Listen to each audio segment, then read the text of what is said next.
These activities in terms of the BTR chapters covered just GAG inventory and NDC tracking chapters. Even though through the 3 days of the in-country workshop, we went through many technical and cross-cutting questions on the technical expert review and answered many questions raised by country representatives. Afterwards, we also, and during the workshop, we also received some questions which needs more detailed elaboration, to be more in details elaborated by the expert team from the UNFCCC, which actually implements and performs technical expert review in your country. So that's why we actually collected the questions during the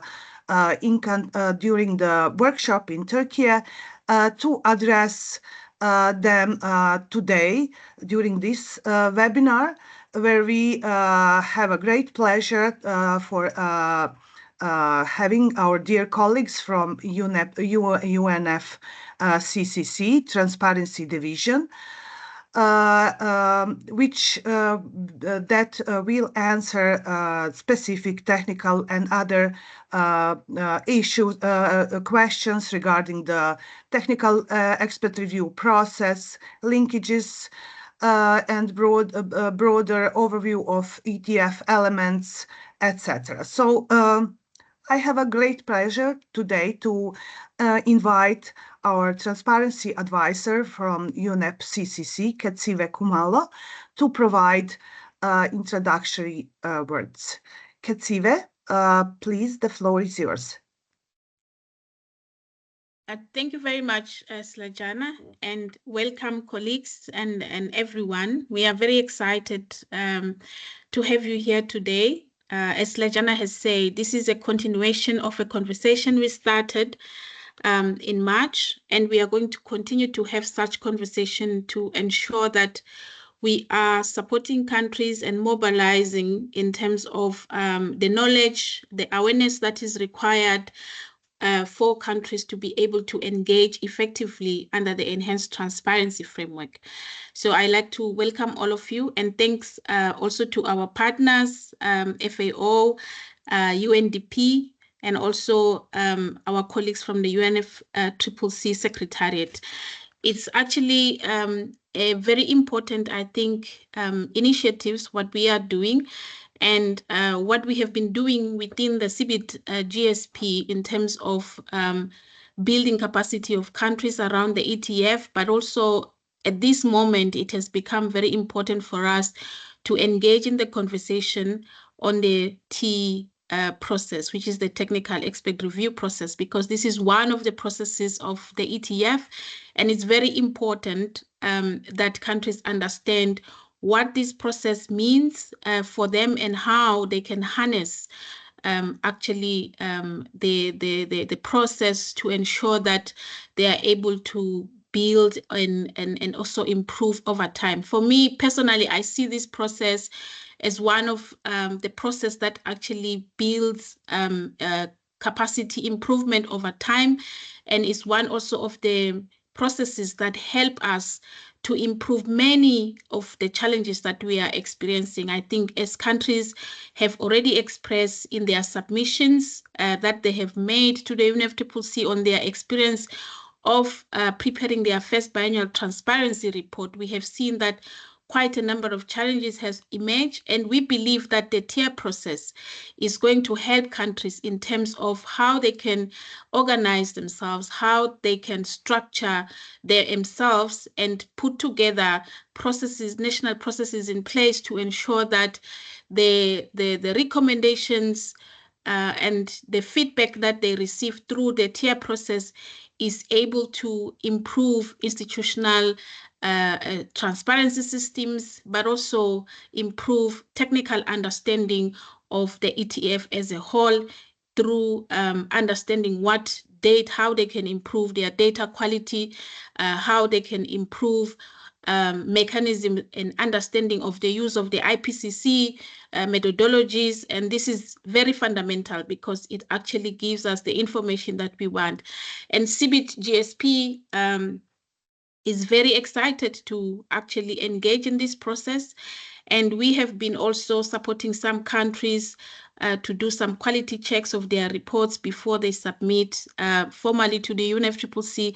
And through this process, we have learned how important it is for countries to actually start to build improvements over time, and also how we can support the UNFCCC, I think, in this process of the TER. And we are really excited to engage in this format, and we hope that the conversations that we are going to have today are not going to be just a conversation, but it's a continuation of conversations that we are continue to have over time, and hope that countries are going to benefit from this process.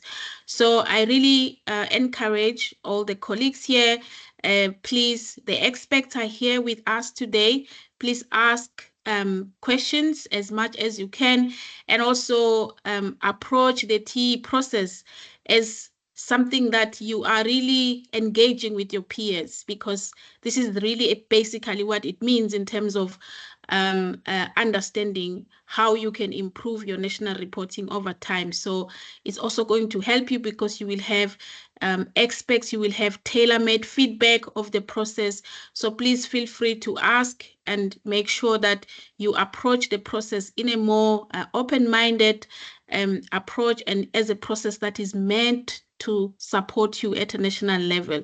So I will leave you to that, and really looking forward to interactive engagement. And just to say, even though we have collected the questions, I know that after the workshop, there's also been questions that have been coming. Please do feel free to ask, and let's have an interactive discussions. So thank you very much, Slajana. Really looking forward to a productive session today. Thank you very much, Ketsive, and especially for reminding all of us, and especially countries, on support that CBIT-GSP is providing, especially in quality reviews on their first BTRs. And this kind of events like today is actually, as you said, opportunity to ask experts directly to receive direct and clear answers from the team, from expert team, from UNFCCC. So we are very much glad for their support. So now our next speaker is Alma Jean. She's a team leader within the Transparency Division in UNFCCC. So Alma, very much welcome, and floor is yours for introduction. Thank you very much, Slajana, and good morning or good afternoon to everyone, wherever you are. And we just want to fully align with the statements that have been made by Ketsive on that, in a nutshell, the technical expert review process and the BTR that you submitted is more than just a reporting obligation. I won't repeat whatever, all what Ketsive has very nicely outlined, but definitely to reiterate the benefits of submitting and going through the review process. So we are very happy to be here and to continue this collaboration with you after the webinar. We remain ready to address the questions that we received in advance and any new questions that may come up. Just one point to add, based on what Ketsive said, it's a capacity building needs that comes out of this technical expert review process. So in addition to all what she has said, one of the key aspects for developing countries, at least, is the capacity building needs, not just the areas of improvement, but the capacity building needs that really help you to address the gaps to inform your subsequent reporting. So on behalf of the Transparency Division, thank you for having us, and we are ready and very excited also to address your questions. Thanks, and back to you, Slajana. Thank you very much, Alma. So as we all know, this is just preliminary list of the questions, and we expect more questions from the participants today or after this webinar. So today we will go through the technical issues in reporting or answer the questions on this. Then we have questions on the technical expert review process, on recommendations and party, how to respond as a party, and also questions about the linkages with all ETF other elements. So before we proceed with the agenda, I would like to ask you kindly to turn on your cameras and to make a group photo of this event.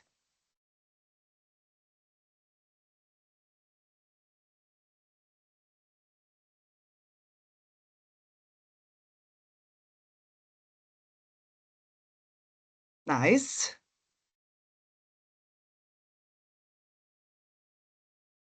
More photos, more cameras. Thank you, thank you. I will make one screenshot now.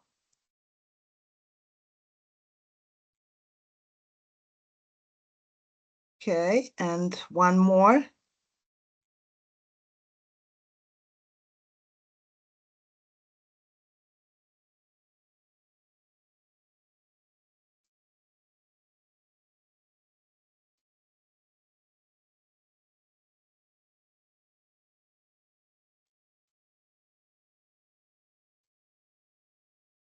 Just a second.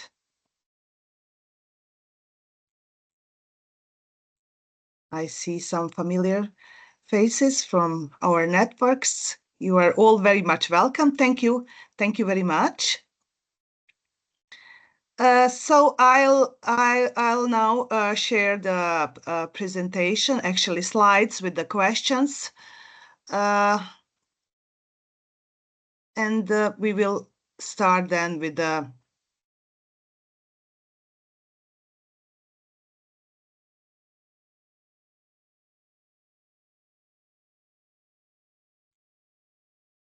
our first session, responding on technical issues in reporting, meaning CTFs, notation keys, targets, flexibilities, etc. So Alma and the team will share questions and answer on specific issues. Do you see my screen, the presentation, or? Yes, we can. Yes, we Okay, can. great. Should I go ahead? Yes, please. Okay. Sorry. Yes, please, Alma. Yes. Go ahead. Okay. Thank you. So we didn't want to repeat because we know at the webinar the team was well represented, and you provided of you know what the ETF is and what the review process is. But what we thought was important to set context for those questions is just to give you a brief overview on where we are so far. We know that some of the parties who participated in the webinar, some have submitted, but there are other countries who have not. And so by what we have here is just to encourage parties to go through this technical expert review process, and of course for all the benefits that have been outlined. So thus far, we've received 103 BTRs. And we've conducted about 29 this year and 3 technical expert review processes last year. So we have started this last year. You may recall the early submitters, and of course there were 3 early technical expert reviews, including RED Plus technical analysis for results-based payments. And this year, from February to September, of course, we conducted quite a few other BT reviews, most of them in country, and we had 2 centralized reviews. So this is just a quick summary of what we've done thus far to show that the process has started and to encourage others to join. For the second half of the year, we have approximately 12 technical expert reviews that are planned and scheduled. and including that would be 4 RED plus technical annexes. So this will be analyzed, and 2 parties have asked for voluntary review of adaptation. So this is just a quick overview of where we are so far in terms of reviews. And we note, thank you very much for the questions that we receive. That would really help parties understand what happens when we go through this technical expert review, to address the questions so that parties can prepare in advance. So with this very brief context, I would like to open up. If you can give us the next slide, Saldiana, and we will address the questions as best as we can among the team. Thanks, Saldiana. Back to you. Yeah. Thank you. Thank you very much. So this is the first batch of the questions related to technical issues in reporting, meaning on CTFs, notation keys, targets, flexibilities. So Alma, please introduce the team member who will respond to these questions specifically based on the technical issues. Thank you. Thank you very much, Saldiana. And I would like to introduce Ruta, who leads this team. And Ruta, if you could please go right ahead with the team and the responses. Thanks. Good morning, good afternoon, colleagues. Thank you very much, Alma, for the introduction, and thank you very much, colleagues, for organizing this event. And I believe that that will be the beginning of conversation, but not the end of the conversation. I feel it's very helpful to align the capacity building providers and the reviewers, and to seek further synergies among those two. Then we're trying to understand better the modalities and procedures for the reporting and review, and to implement the enhanced transparency framework. So as Alma mentioned, my name is Ruta. I'm leading team on NDC tracking, and as entire secretariat in the reviews, as you already learned in the workshop, we are aiming to organize reviews. We are also facilitating communication between the party and technical expert review teams, supporting and compiling the reports, and organizing the reviewers meetings. And those are all functions that are listed in the MPGs for the secretariat. So I will be covering the topics of cross-cutting nature, and that is largely related to encouragements and recommendations and flexibility provisions, application and use of flexibility provisions. So looking into your questions, a part of the questions were around the nature of recommendations and encouragements, and the request to the parties on actions to be taken following those encouragements and recommendations. So first of all, I would like to reiterate what Saldiana has been talking about, that those processes, also review process, is about continuous improvement. And the technical expert review team comes to the country or looks in the reports with the lens of review being facilitative, non-intrusive, non-punitive, and aiming to support continuous improvement.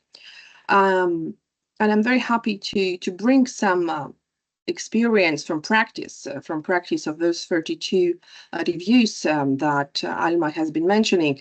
And I recall one party on Monday afternoon, once the review week has been started, has said that it's not so scary as we thought it would be. So it is about improvement. And coming back to encouragements and recommendations, we have a question where the question is, to what extent is a party expected to consider and respond to comments and suggestions for improvement provided by the technical expert review team? And you may recall the requirements mentioned in the modalities and procedures, that the party is expected to collaborate with the team before the review week. So before the review week, the team would send some questions in writing, and then the party would be expected to respond to those questions. Then during the review week, there would be also some dialogue with the party around the topics or around the issues raised. And during the review week, the team will provide some comments and some draft findings on those issues. And again, party would have opportunity to respond to those and clarify those findings. And then the third part of the comments that party would be able to provide would be on the draft report. After that will be sent to the party after the review weeks. So having said that, there are numerous opportunities for a dialogue between the party and the team. And the party is expected to consider those comments and suggestions, and it is expected to address those comments and suggestions. However, the addressing of the timeline for addressing of comments and suggestions and the pace is up to the party to decide. And then we go to another question where the colleagues were asking about the nature of those recommendations. Are those legally binding? And the recommendations and encouragements are of the advisory nature, again, recalling the purpose of the reviews being facilitative and not punitive.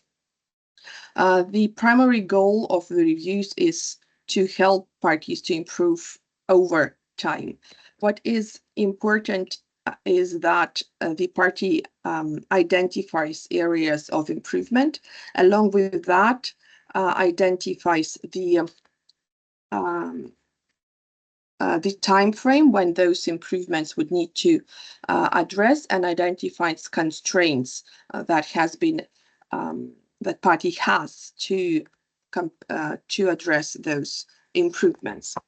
So recommendations are not legally binding. However, there is a differentiation between the advice that team or findings that team is giving. So those MPG requirements that are of mandatory nature, they result into recommendations, and those that are non-mandatory nature, but with so-called should requirements, those results into the softer recommendations, which actually has a form of encouragement. And it is expected that those improvements will be addressed in subsequent BTRs, and that is not necessary that party would say that I have implemented that improvement in subsequent BTR, but it's important that party addresses that recommendation or encouragement or any finding saying that some steps has been made in addressing that topic, or also the response could be that that topic is included in the improvement plan and the party is planning to address that in the subsequent BTR in 26 or in 28. But it's important that there is a signals that party is addressing that topic.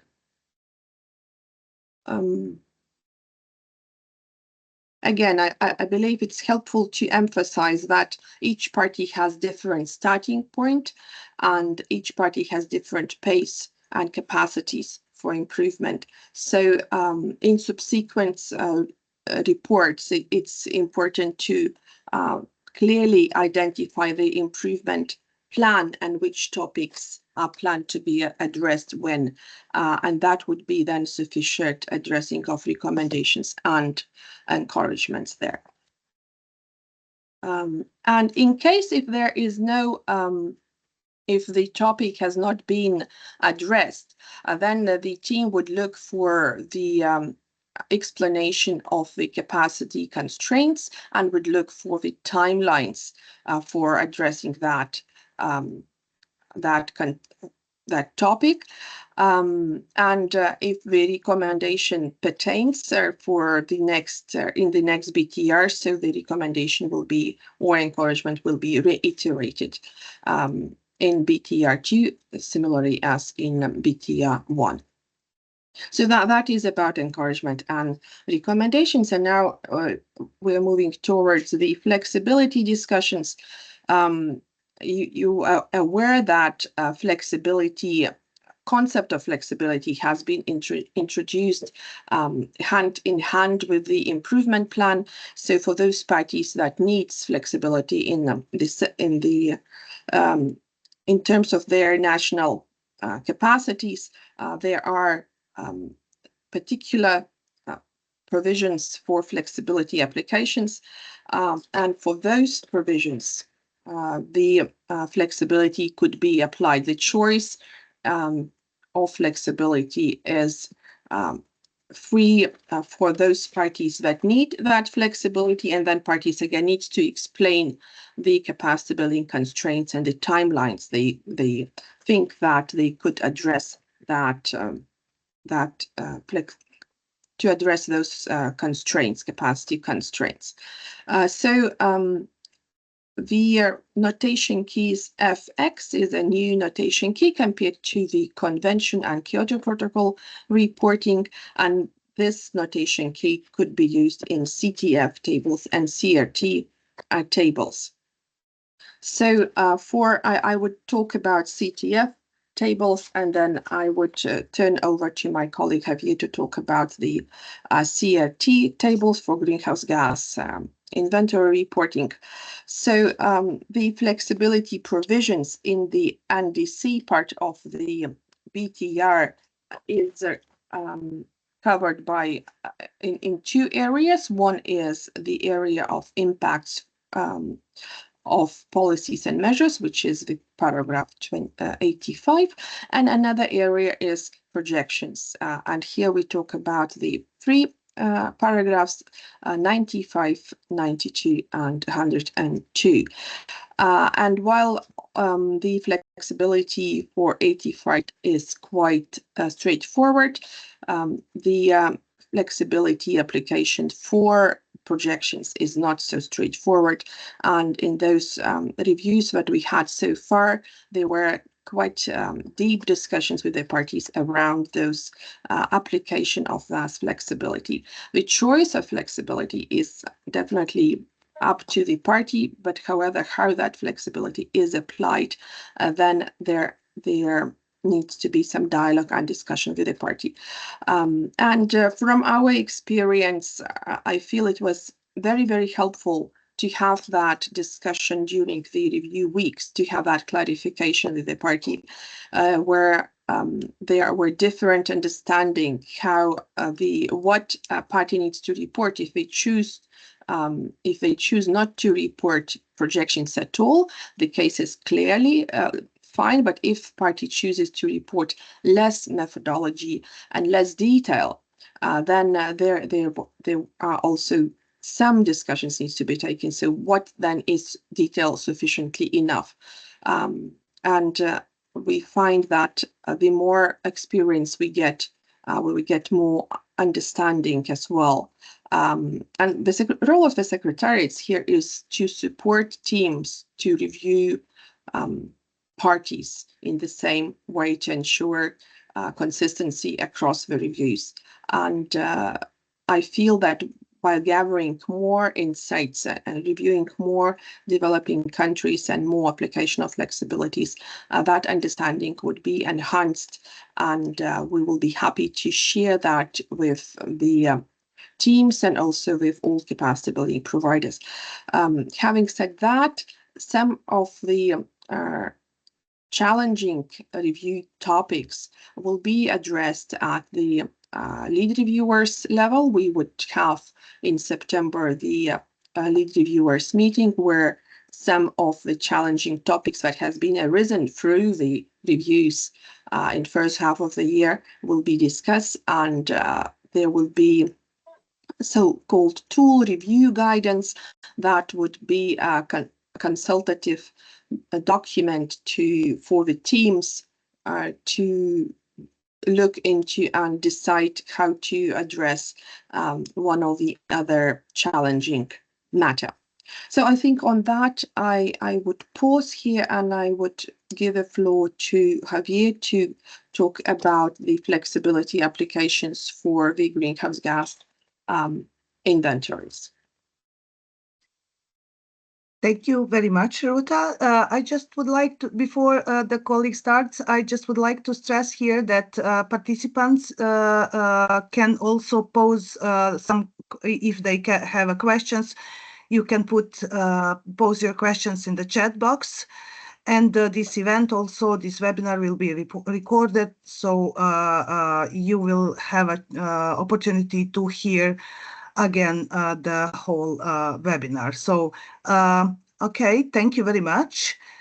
Can we proceed with the questions on the next question, please?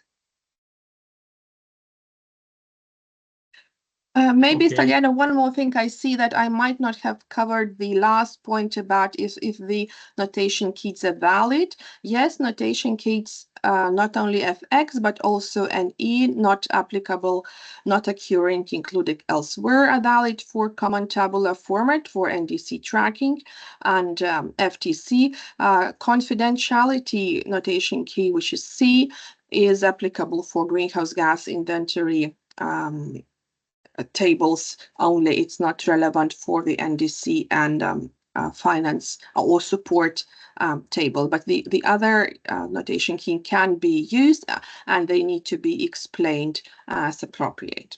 Thank you, and I'm turning now to Javier. Thank you very much. Javier, the floor is yours. Thank you, and good morning, good afternoon to everybody. I'm not sure if I can share my screen because I have disabled the share function, but anyway, it's not a big problem. It's not a big problem. I can allow you to share your screen just to show one CRT because it's important. Yes. So in addition to what Ruta explained about the flexibility provisions and the use of a new notation key that it's called FX, that just simply means flexibility. Okay, thank you. I have already. Okay, great. So let me show my screen, which is, sorry, this one. So in principle, the notation key FX to be used in the CRT, I'm showing one CRT, is for two specific cases. Two specific cases that are related to flexibility in reporting gases, and the second in reporting the time series.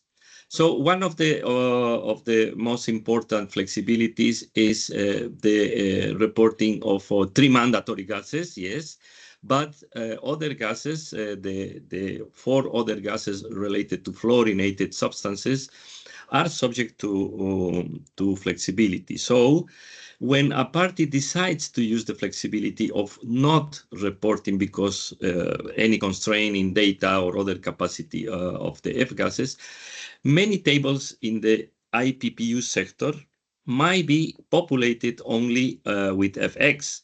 Otherwise, these tables will, as I am showing, will be empty.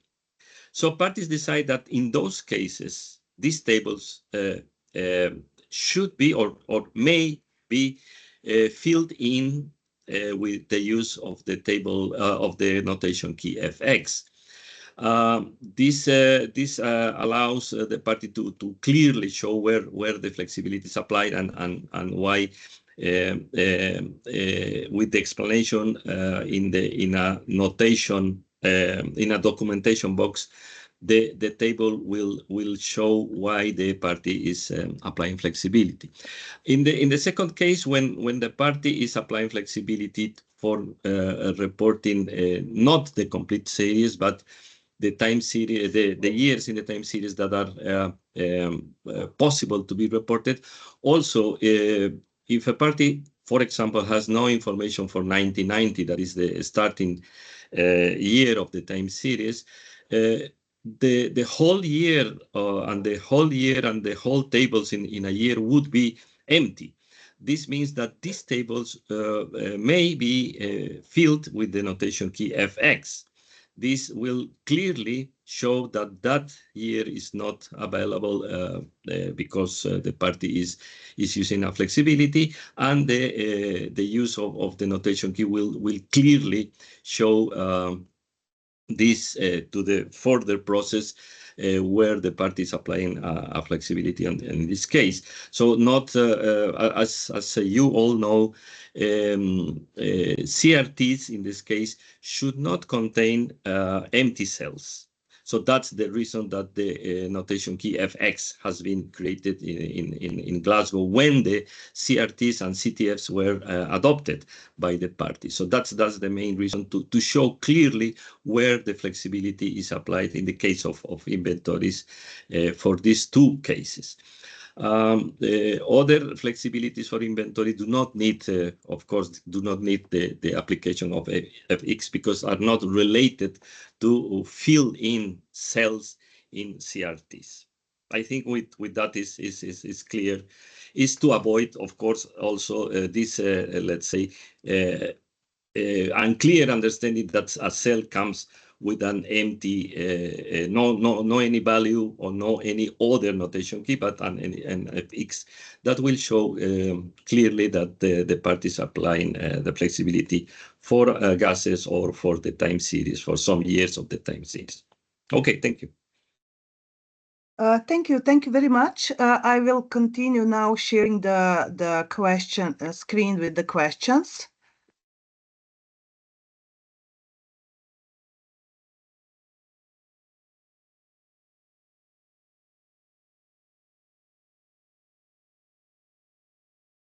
Just a second, sorry.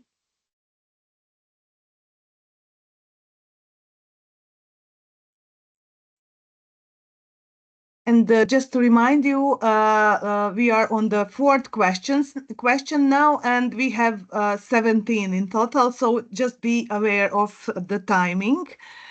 So the next question is also related to technical issues about flexibility provisions, about confidentiality of the process, etc. And please, colleagues from UNFCCC, who is next to respond to this batch of the questions? Please, the floor is yours.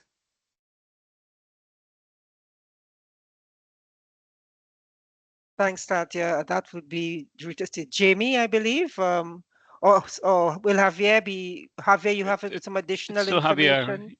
Yeah, it's okay, Javier thanks. For number 6. Okay. Yeah, I think number 5 already was answered. Yes. I jumped to the use of fx in CRTs. Okay. And now we have number 6 that is related to confidentiality procedures.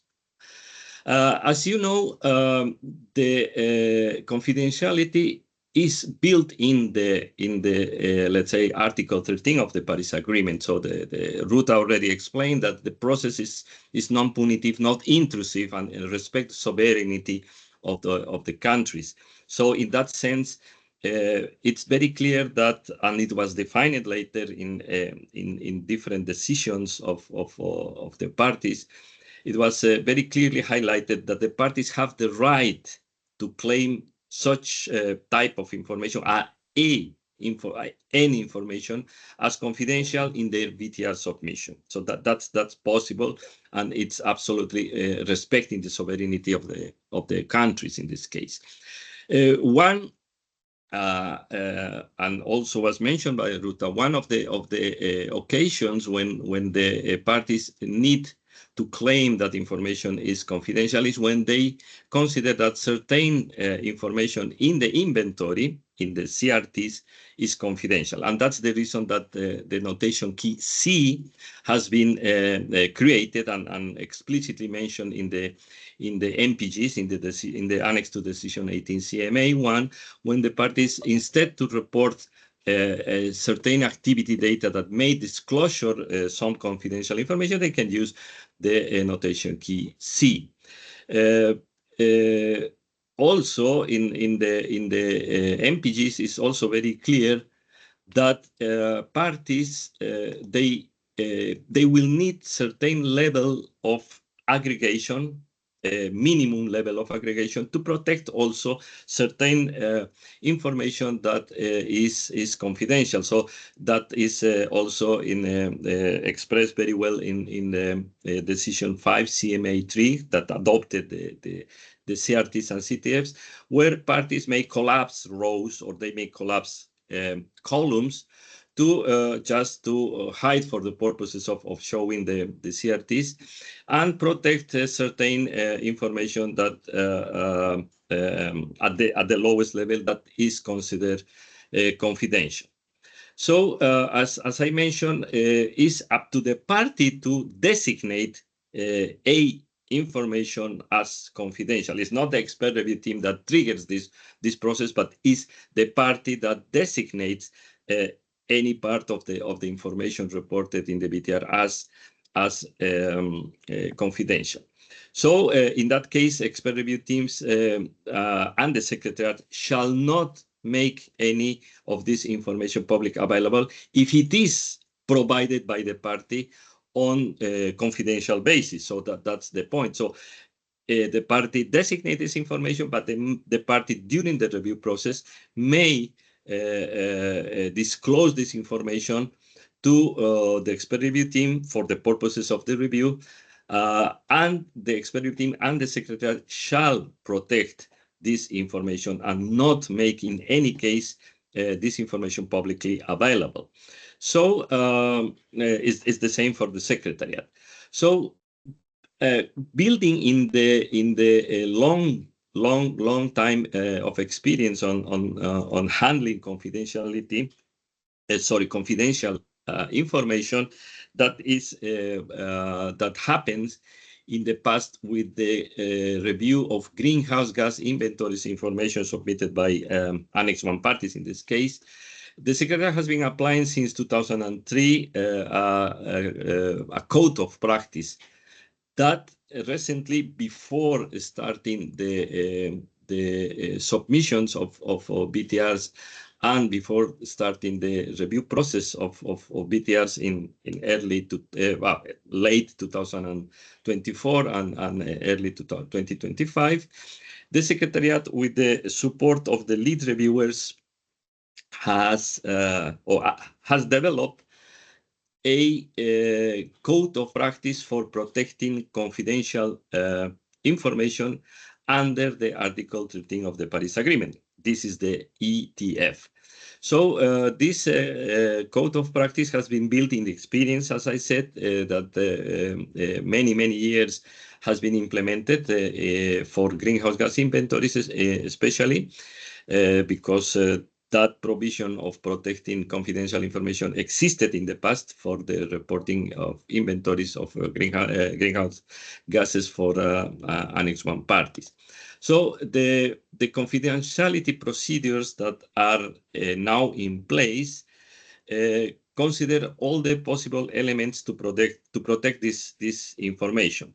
So this new code of practice to protect the information designated by parties in the Paris Agreement is currently put in place through this code of practice that contains two main parts. One part of this code of practice is defining the procedures that are surrounding the process of reviewing reporting first of confidential information and reviewing such confidential information. There are a number of definitions on that and procedures that are adjusted to comply also the UN-wide procedures of protecting confidential information and particular secretariat, UNFCCC secretariat procedures of protecting confidential information, including any type of let's say, information, electronic, in writing, and any other media. So this confidential information is bound by this code of practice. It's protected by this code of practice when the parties allow the expert review team to access to this confidential information. Besides that, the second important part of the code of practice is referred to that any participant in the process, in this case experts participating in expert review teams, are obliged before entering into the process before entering to serving as a member of an expert review team, they had to ensure that there is no any conflict of interest first with the party to be reviewed, and they are obliged and they must before starting the review process to sign a expert review services, which contains very clear clauses or mandates to protect information, to consider let's say, the confidentiality of any information provided by the party in general, and in particular, the designated as confidential information. So the experts and the secretariat, of course, are bound by this code of practice, and they are protecting under the current procedures that are explicitly stated in this code of practice. Experts and the secretariat cannot share, copy, retain any confidential information. The secretariat is doing exactly the same in accordance of the procedures in the secretariat for protecting the confidential information. I think that's more than necessary. Thank you. Thank you very much, Javier. So now we will focus about MBG's provisions that include a May clause. And for the eighth question is about new targets by 2035 in the NDC process. So please, Alma, who of your team members will respond to these two questions? So Javier will do number 7, and Davor will take over from 8 until. Thank you. Okay, thank you, Alma. Yes, I will continue with the May clause that is in the BTR. So it should be very clear understood that the May clause is a different language in the MPGs than the famous shall or the famous should. This means that the May clause is a bit, let's say, less stringent requirement in the MPGs. So that requirement in the MPGs, because it's a requirement, it's an expression of the MPGs for the party to do some action. Anyway, the May clause indicates, and it's somehow classified internally, we may say, in different types. There are some May provisions that in reality are completely alternative. So it's up to the party to decide to go in one or another direction. Especially this is in inventories, where, for example, in paragraph 22 of the MPGs, there is a May, one very interesting May, that indicates that a party may use a national appropriate method for calculating the estimates of greenhouse gases. So that is completely voluntary action of the party when the party decides to go in one or another direction. This is also valid not only for inventory, but for other parts or other topics in the MPGs for reporting. So it's really an approach of the party that voluntarily choose to go in what direction, in a direction. In other parts, we find a slightly different, let's say, a slightly different tone of the May. For example, when the party is given the liberty to report something that again has a very voluntary nature to be reported. So may, for example, in para 52, where the let's say the MPGs are encouraging, in this case, to report indirect CO2 from atmospheric oxidation of certain gases, CH4 and NVOCs, etc., etc. In that case, it's like an encouragement to do that, because this will improve the completeness, but it's not really mandatory. Party may choose to do that. There is also another type of how can I say, way of encouraging the party to do something when it's suggested to do something additional for certain non-specific information. So again, in this para, for example, para 52, when parties are deciding to report other type of gases, for example, indirect N2O, besides this and besides the indirect CO2, parties may provide something else, which is other substances that are not in the MPGs, other gases that may also have impact on climate.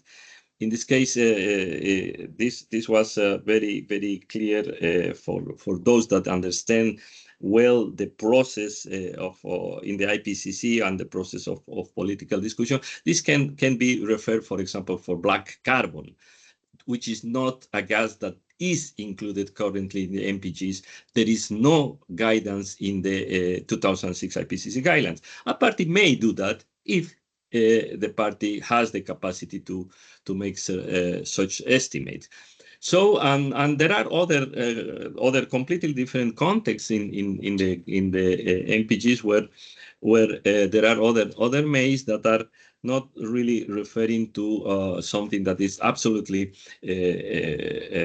recommendable to do, and it's up to the party to decide. We are voluntarily trying to improve our completeness, our transparency, and we are providing such information. So the may clause, if it's not fulfilled, in general, will not generate an encouragement to be reported in the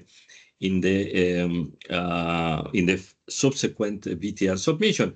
However, there are some thoughts amongst certain experts that consider that certain mays in the MPGs may generate an encouragement because there are very clear technical reasons, so that the experts are based any recommendation, any encouragement, or any, in this case, approach to a certain improvement of completeness based on technical grounds. So it could be that an expert and national sources of information provide very clear indication that certain elements, certain gas, certain year, or certain element can be reported.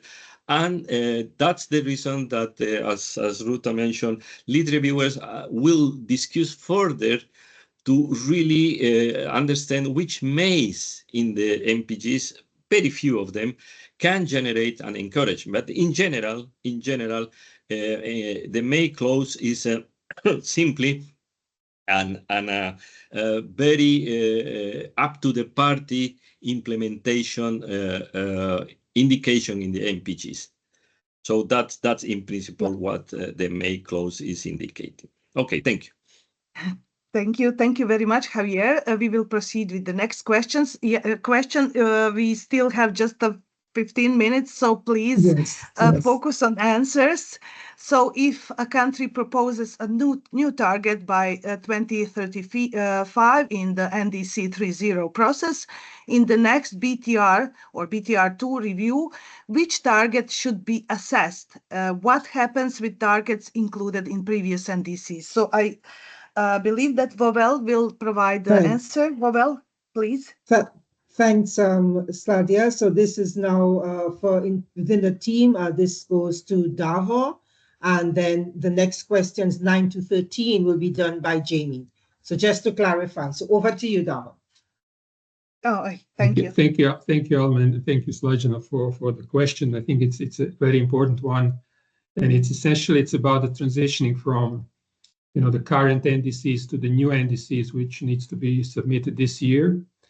And in short, I will, of course, elaborate a bit later, but just in short, what is expected is that parties will provide information for both targets. So for targets which are covered by the current NDC with the end date or target year mostly set at 2030, right? And then after they submit NDC 3.0, which should happen this year, so in the next BTR, BTR2, we would expect to see the information necessary to track progress for both targets. And the reason why is that MPG requires that parties should assess the achievement of the NDC target. So moving fast forward to 2032, when the implementation period for NDC 2.0 will finish, so we would expect to see whether that target was achieved. So it means that in BTR2, there will be two sets of information, one set for the 2030 target. And of course, this is still in the progress phase. And then in addition, we will expect to see the first information on 2035 targets or targets. It depends, some parties has multiple targets. There will be some special cases, but in general, we would expect to see, information for both of them. And I will stop here. I can provide, of course, more information, but I think we are running a bit of a time. So if there's a need for some other additional clarification, I'll be happy to share. But for now, I think I will maybe pause here. Yes, thank you, Davore. Thank you very much. So we are proceeding with the next question, CTF Table 5. If a measure starting between 2023 and 2029 is included in table, should the correct notation key to use in the cell of 2022 emission achieved be NA? Andrea? Nope, Jamie. Am I understood well? Jamie, sorry. Okay. Jamie will take from question 9 to 13 will be done by Jamie. Thanks. Okay. Yeah. Okay, thanks. And I think these are all very similar and related, actually. So I don't think I'll need to answer them all because my first answers will answer the later ones. So I think, first, the MPGs don't say what the correct thing to do is in this situation, right? So what I can only tell you is what we've observed from reviews, both BTR and the system, the MRV system prior to that, and that obviously a measure that's starting to take effect in the future from a reporting point of view can't have actual impacts. In the years that haven't happened yet. So the notation key NA, not applicable, would be appropriate here. Again, it's not the only thing you could do per the MPGs necessarily, but that one would make the most sense to me. And I think that's what parties most typically do. And in this case, you could provide an explanation, but it's kind of self-explanatory also, right? So that's that one. So should I just read the next question myself? Yeah, I think that'll be faster. Yes, Yeah, please, okay. Please. So, in paragraph 85 of the MPGs, it says the party shall provide to the extent possible estimates of expected and achieved emission reduction impacts. And so the question is, if you provide some but not all, will a party get a recommendation? So I think, again, the Secretary doesn't conduct the reviews. So nothing that we tell you here can guarantee that there won't be a recommendation because the TERTs conduct the reviews. We encourage them to be consistent, but in the end, they're the experts' reviews, not ours. So I think the situation you've described is quite common. I think it's rare for a party to be able to provide an estimate for every single policy for very good reasons. And I think the important thing here is to identify those. Again, generally speaking, parties use the notation key NE, not estimated. These notation keys for the CRT part, the tracking progress part, are just not spelled out in the MPGs. So that's why I'm saying this is what parties use, or this is what's suggested. It's sort of developed over custom, but is not prescribed in the MPGs. So NE, and then in this case, each time you use NE should provide an explanation of why it wasn't possible to estimate those impacts. And that, again, usually, almost always, experts will identify that as meeting the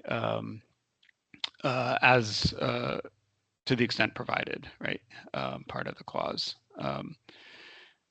And the one thing I just want to add here is some advice for reporting. Also, there are many cases where individual policies, you can't estimate the impacts, but if you group them together, you can, because the interactive effects are just impossible to discern from each other. And so many parties will estimate their policies in groups. And in this case, they would maybe create a new policy that says estimated impacts of all transportation, or road transport policies or something like that. And then for the individual policies, they would use the notation key IE, included elsewhere, and then again provide an explanation and say the impacts for this policy are included in the policy that says combined impacts of transportation PAMs or something like that. So the key thing is that it's clear what you've done and what you can't do and why you can't do it. And I think with that, that's the best approach for here and for many things. And so let's see, where are we here? 11. 11, yeah. Yeah, so quite difficult. Using the notation key NE, documentation by. So this is essentially the same question.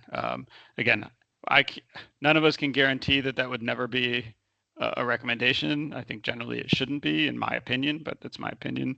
But I think the approach that I've described, and I think that is described here, is appropriate, because it's in almost all cases, it's simply not practical to be able to, or even possible to provide an estimate for every single one. And so there's to the extent possible clause in there, and providing the explanation as to why it wasn't possible. Almost all experts will feel meets that requirement. But you need to put the explanation, right? Otherwise, it's just not transparent, because then the expert review team doesn't know that you just didn't have the number, or there's a reason you don't have the number. And the same goes for the first one also. You shouldn't just leave the cells blank even if there's no estimate, because then the expert review team or outsiders reading this don't know if you just omitted data by mistake, or this was intentional. There's not information for this cell, so I'm going to put a notation key in there that makes it clear why there's not information for that cell. Next slide, please.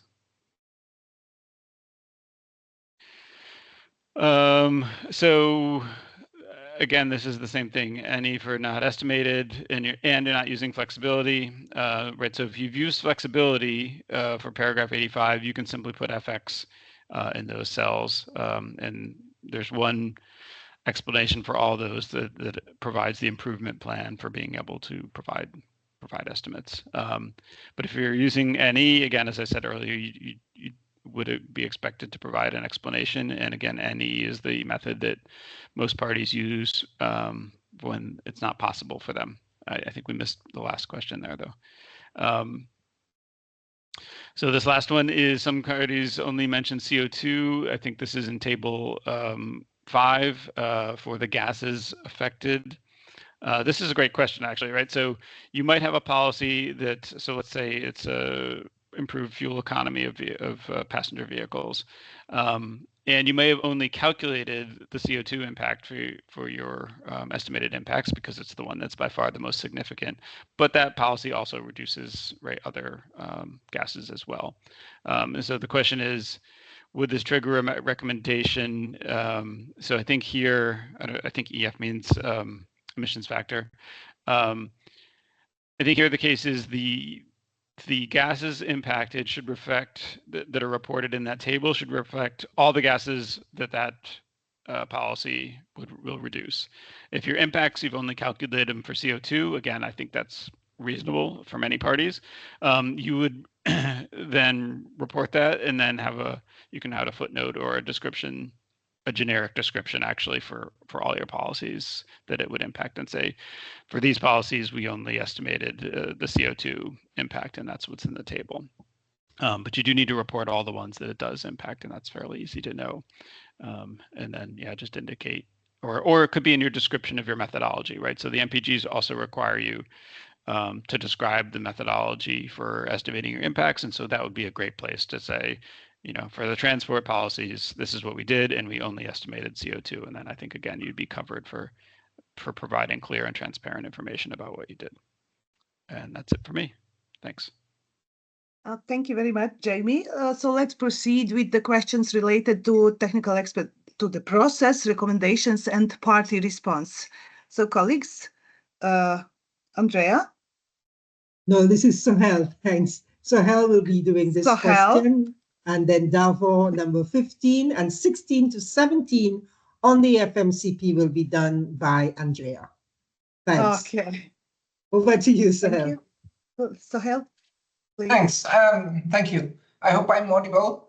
So I'm going to address this question 14. So there are actually two sub-questions here, and there one common thing about it is about the indicators. So the effectiveness of the technical expert review process. So there are in the MPGs the timelines to deliver certain TER tasks, and there are mandated timelines. So those will be the indicators. For example, scheduling reviews, consulting with the parties. There are deadlines for that, and also composing expert team and preparation of the review reports, submitting questions before that, and also responding to questions by the party. So all these are indicators, mainly timeline indicators to assess or to gauge the effectiveness of the review process. And the second component is about the quality of the review outcomes. This is a bit more substantive part and not much elaborated or not explicitly elaborated in MPGs. So this could be related to quality of review reports, identification of capacity building needs, number of areas of improvements, those consisting of recommendations and encouragements. However, the indicators are not, the work is in progress now on what indicators should be selected or what should be used to assess the quality of TER outcomes. So this is something work in progress, and we hope to share more updates in coming days or in other forum. Thank you. Thank you very much. The next question, also related to linkages with the other ETF elements. So 15th question, is it still yours, Sohail? No, it's mine, Slajana. It's Davor again. Davor, okay, Davor, please. Thank you. So it's about the using of cooperative approaches, and as a result of these cooperative approaches, there will be some ITMOs. And the question is about whether the party can participate if they didn't show any progress or progress. So I would say that the question is, the answer is no. Actually, parties can participate in cooperative approaches. And essentially, the ITMOs are used to to help parties to be on track with their NDC targets. And what is important are the participation criteria. And if you go to the decision, I believe it's 2CMA3, there is a list of participation criteria which party needs to fulfill in order to use ITMOs. But demonstrating progress is another thing, and it's not really a condition to participate and to use ITMOs. It's the other way around. You use ITMOs to be on track. So that would be, I think, the answer to this question. So thank you. Thank you, Davore. And finally, Andrea, 16th question. How many questions has been submitted to date under the facilitative multilateral consideration of progress? Andrea, please, the floor is yours. Thank you very much. So the last two questions on the facilitative multilateral consideration of progress, the FMCP, I will provide the answers. Just a quick explanation. The FMCP is the last step in the process after the BTR submission and the technical expert review. And it brings together the parties to share experiences and to learn from each other. We had the first FMCP that taking place just 2 weeks ago at the June sessions with our 3 front-running parties, Andorra, Guyana, and Panama. And in the written Q&A phase that opened 3 months before the session itself at the SBI, we received, the parties received 47 questions, which were fairly evenly distributed across the 3 parties. And they responded in a timely manner. And the last question, how does the TER inform and support the facilitative multilateral consideration of progress? So the technical expert review report is one of the elements that is being considered. Of course, the BTR itself, the accompanying CTF tables, the national inventory report are other elements, as well as any information that the party specifically submits for the FMCP. That's the brief answer. I'm happy to add anything if necessary. Yeah, thank you. Thank you very much, Andrea. Thank you, colleagues. I will stop sharing now the screen. Thank you very much for your very detailed and exhaustive answers. And I believe that many issues are now more clear. But still, since we are at the end of our event, maybe to address just one question from the chat box. For instance, there is a question for the UNFCCC colleagues. I will read the question. Is a party's submission of BTR without CRT and CTF tables subject to review eligibility? Are the CRTs and CTF tables submitted by the party taken into account after period of 6 months following the submission of the BTR and TER? There is several questions.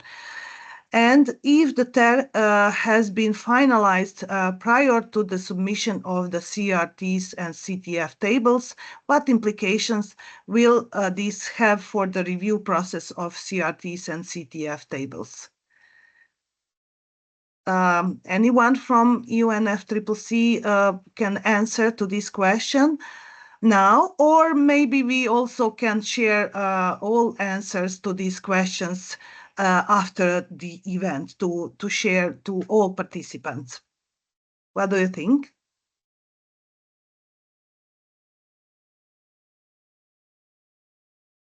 Yes, Sadia. Thank you very much, Sadia. Yes, these are very good questions. And in the interest of time, what we can do is to prepare the response and send it, because we've not all. I mean, perhaps we can do that. Yes, thank you. Yeah, that's true. So my colleague Nelia has prepared the poll of the questions for the participants in order to evaluate the event. So just please respond to this short questionnaire on the screen, that on the questions that you see on your screen. So there are just a few questions, 2 questions, and I see that participants already responding. In the meantime, I just would like to thank you all, especially our colleagues from the UNFCCC technical team, Alma Jane and her colleagues Ruta, Javier, Davor, Jamie, Sohel, and Andrea. Thank you very much for all support you are providing to the countries, and for great cooperation having with us. So I think that we hit the target with this webinar, and also we see there are some questions still arising. But what I would like to stress from all what you have answered and informed countries is that actually your technical team, before, during, and after the technical expert review, you actually provide huge and great opportunities all the time for dialogue with the countries. So I think this event also is one of the opportunities, but also during the process as itself, you offer all the time dialogue with the countries in order to fulfill all to answer the questions and fulfill all obligatory answers needed for the technical review process as itself. So thanks once again, and for all of you, just to say that after this webinar, all questions remained in the chat box. We will share answers after the webinar. So Almajin, do you have anything to add at the end? Yes, Nadia, just to thank you and to thank the partners for this very good opportunity.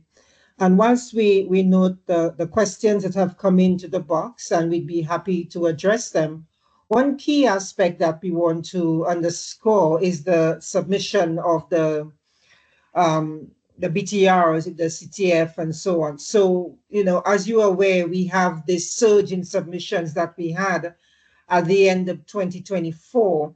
And based on the resources available, we need to prioritize the reports that will be reviewed. So what we'd like to recommend is that parties try as much as possible to submit the BTR with all the information to the extent that it can. And these will be prioritized because the decision says once this information is submitted, then the Secretariat would initiate discussion. So what we would like to, at least part of the questions that were submitted. In addition to that, once the teams are established and these teams start to work, it's quite difficult to deal with resubmissions. And this is one thing that we have noted over the past 32 rounds. And because the expert teams start to work once they are composed, resubmissions, it's the party's discretion to resubmit, but the team will decide on whether they can accommodate those resubmissions because they would have already started working based on the original submission. So parties can feel free to contact us, but please bear in mind that we will prioritize parties that have the complete submissions to support the extensive work of the expert review team. So just one last thing. I'm not sure if Ruta wants to add anything before we close. Ruta?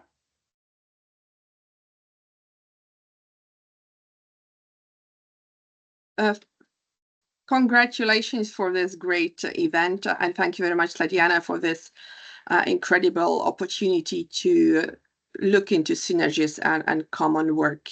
And I feel that this dialogue has a potential to continue in the future. So thank you very much again for that. Thank you very much, Ruta. Thank you all. We really appreciate this opportunity and countries, of course, this opportunity to ask you directly, to hear you directly, and thank you very much for this support and great collaboration that we have.